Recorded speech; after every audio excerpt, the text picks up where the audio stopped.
Expansion without workflow planning is dangerous.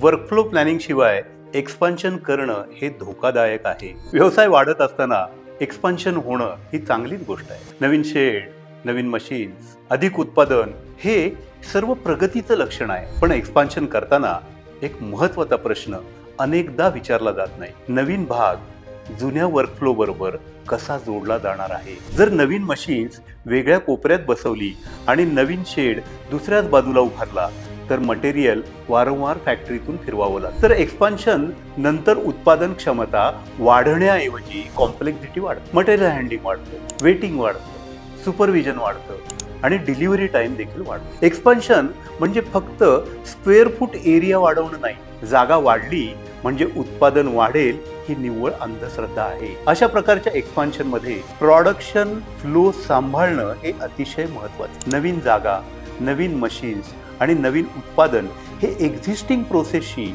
Logically आणि effectively जोडलं गेलं पाहिजे. ऑप्टिस्पेसमध्ये आम्ही एक्सपान्शन प्लॅनिंग करताना बिल्डिंग, मशीन, स्टोरेज, वर्कफोर्स आणि मटेरियल फ्लो यांना एकत्रित प्रणालीचा भाग मानतो. एक फॅमिली मानतो. वाढ करा पण वर्कफ्लो सांभाळून.